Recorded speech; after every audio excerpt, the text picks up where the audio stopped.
अस्सलाम वालेकुम गाइस, कैसे हैं आप। आज हम वॉशिंग मशीन की जो सील है वो चेंज करना सीखेंगे।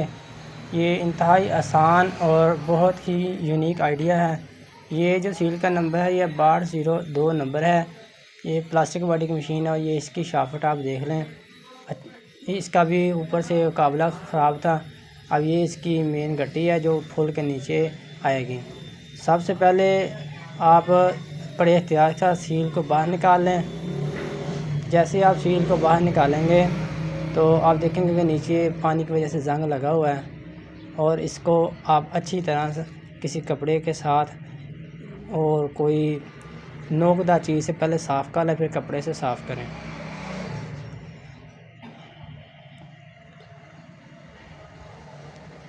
जितना मुमकिन हो उतना अच्छी तरह से साफ़ करें, ब्रश के साथ साफ़ करें ताकि कोई भी कचरा इसके अंदर रह ना जाए। और अंदर के जो बुश हैं उनको भी अच्छी तरह से साफ़ करें। थोड़ा सा मोबिलाइल लगाएं।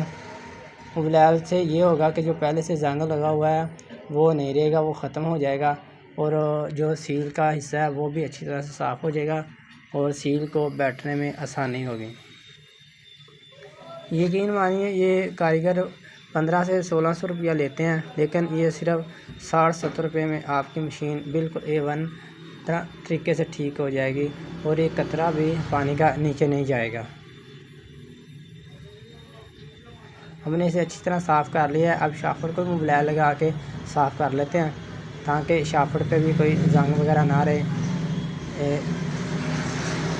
शाफ्ट को भी साफ़ करके लगाएं, देखें कि लगती है कि नहीं लगती। शाफ्ट का रवा होना भी बहुत ज़रूरी है। इस पर किसी किस्म का कोई कट ना हो, नहीं तो फिर बाद में मसला ये होता है कि मशीन चलते चलते ना अक्सर फंस जाती है। ठीक है, लोड लेती है, कभी रुक जाती है। अब जो असल मेन काम है, जो सील के ऊपर है ना, इसके अंदर एक स्प्रिंग होता है दोनों तरफ। इसके अंदर भी आपने मोबिलाइल लाजमी डालना है। इससे ये होगा कि स्प्रिंग ख़राब नहीं होगा और जो स्प्रिंग हमेशा नरम रहेगा और जंग से भी बचा रहेगा।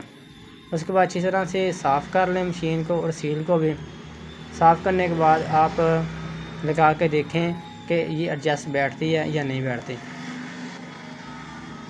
मत लगाएं अच्छी तरह से, जितना हो सके कोनों सारे कोने जो है ना दरमियान में और साइड बाई हर तरफ आप अच्छी तरह से समत लगाएं।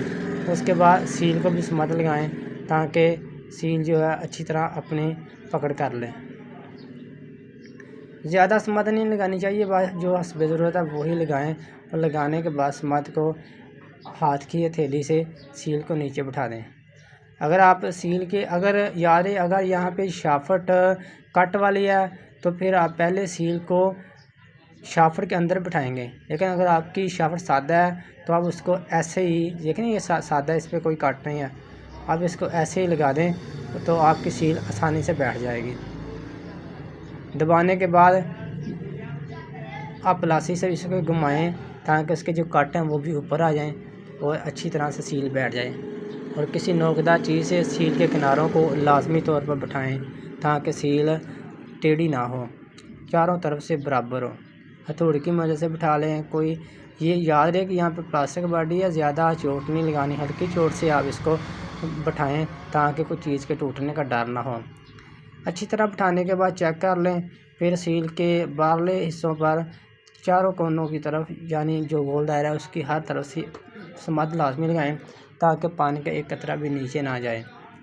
और उसको छोड़ दें। छोड़ने के बाद इस पर गट्टी लगाएं जो फुल के नीचे होती है, और जो मशीन को उल्टा करें। उसके बाद जो शाफ्ट के निचले से उसकी मुतलका जो वाशलें हैं, जहाँ तक कट बनाता है ना शाफ्ट का, उस लिहाज से उसके नीचे वाशलें डालें और उसके बाद उसका लाक लगा दें। लाक ढीला नहीं होना चाहिए और इसके अंदर प्ले भी नहीं होनी चाहिए। जितनी वाशलें आती हैं उतनी वाशलें दें, ज़्यादा भी ना डालें कम भी ना डालें, बस प्ले ख़त्म करें। उसके बाद लाक को नोज़ प्लास के जैसी लगा दें। ये लें, आपका काम घर बैठे मुकम्मल हो गया।